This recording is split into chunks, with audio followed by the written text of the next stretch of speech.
na uwakili wa kimungu, ambapo mtu anaweza kutumia nini? Karama au wakati au hali, mali zake kutumika kwa ajili ya kumtumikia Yesu Kristo.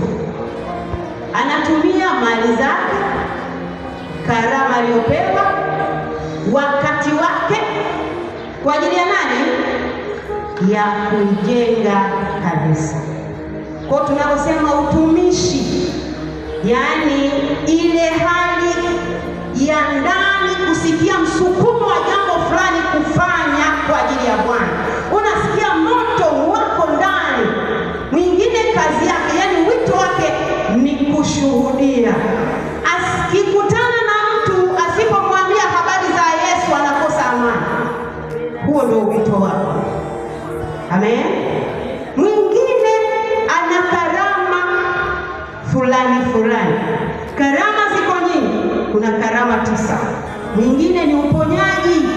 Akiona mgonjwa hawezi kuondoka bila kumwombea.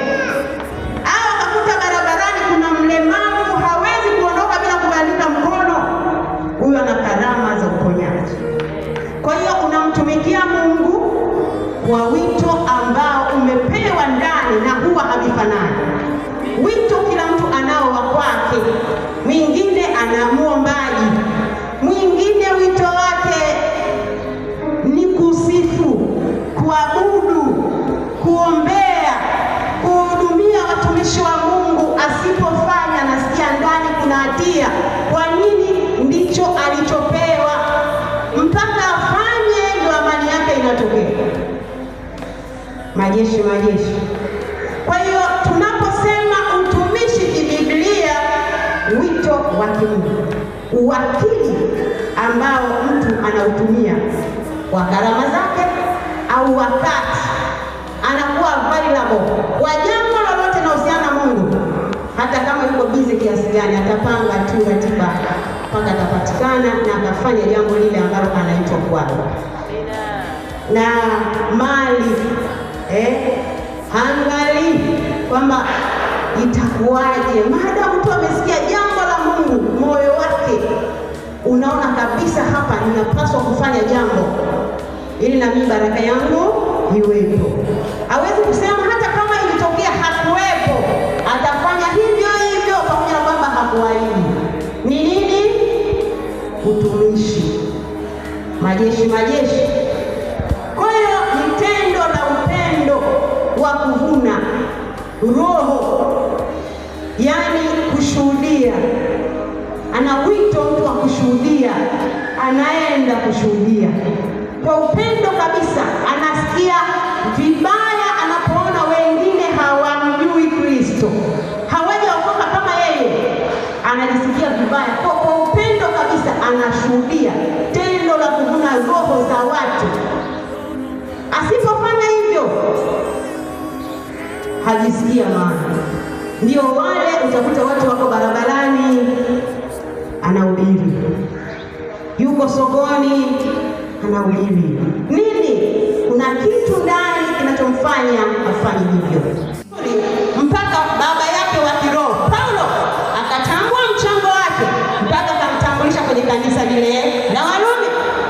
Na anasema ni ndugu yetu, jamani, msimuone ni mtu wa kawaida, mjali kama mnavyowajali watumishi wengine. Kwa maana nyingine, ile heshima aliyopewa Paulo anatakiwa na huyu apewe kwa namna fulani, ila sio kama Paulo vile. Lakini mjue kabisa uneni wa kwetu, baba yetu ni mmoja. Kwa sababu hauwezi, heshima yako huwezi kufanana na ya baba hata siku moja. Baba yetu siku zote anakuwa ni mkuu kuliko sisi. Sisi ni watoto tu, na maarifa aliyotupa ni sehemu tu, kwa sababu mwalimu siku zote mwanafunzi hawezi kumzidi mwalimu. Kwa hiyo Fibi ni mwanafunzi wa Paulo. Amefanya vizuri, ameonekana kuwa ni mwanafunzi mwaminifu, ni mwanamke mwaminifu anayefaa kuigwa kama mtumishi wa Mungu bure. Kumbe tunajifunza kwamba unatakiwa kufanya vizuri hapo ulipo kwa nafasi yako ulionayo.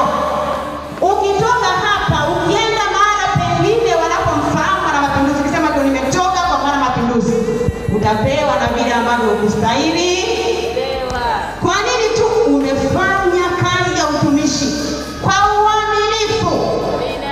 Mstari wa pili, kwamba umpokee katika Bwana kama iwapasavyo watakatifu,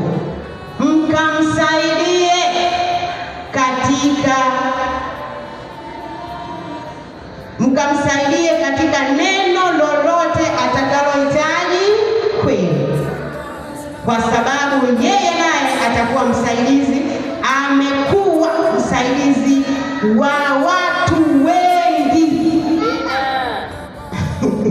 Hapo sasa, msaidizi wa watu wengi. Wewe ni msaidizi wa watu wangapi? Eti jamani, muulize jirani yako, ni msaidizi wa watu wangapi? Watu wakija kwako kweli wanasaidika, au ndo kwanza wanakimbia? Taarifa moja utakayompa, hiyo taarifa huyo atapata msaada au atakimbia? Fibi amekuwa ni mwanamke aliyesaidia watu wengi. Wewe umesaidia wangapi? Umewakusanya au umewatawanya ukawaambia taarifa za kuwarudisha nyuma wakakimbia? Unakusanya pamoja nasi au unatawanya? Fibi angekuwa anatawanya, asingetambulishwa kwa uzito kiasi hiki. Asingetambulishwa kwa uzito kiasi hiki. Anasema ni msaidizi wa watu wengi. Kwa hiyo mwingine anatamani kujifunza kitu kwako, anakuona wewe ni msaidizi, lakini anapokusogelea ule usaidizi hamuoni. Je, ni wewe? Eti jamani, ni wewe? Usaidizi unatakiwa uonekane. Sisi ni wasaidizi wa baba yetu Mwana Mapinduzi. Ule usaidizi unapaswa uonekane popote. Unapokuwa kanisani na nje ya kanisa. Sio unapokuwa kanisani unaonekana msaidizi, ukiwa nje Roho Mtakatifu huwa ni mwaminifu. Mtu anapokuja asikie kabisa amesaidika. Alikuwa na mzigo mzito, ule mzigo umetua. Alikuwa na maumivu yamepona. Sio anakuja alafu anaona pale hapafai, bora ningelala. Unakuwa sio msaidizi. Sema kwa jina la Yesu. Kwa jina la Yesu. Kwa jina la Yesu. Ninakataa kwa msaidizi mbaya. Kwa jina la Yesu.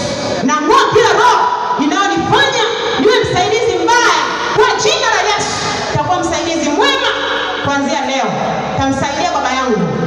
Amina. Ombi langu Bwana wangu, peke yangu sitaweza.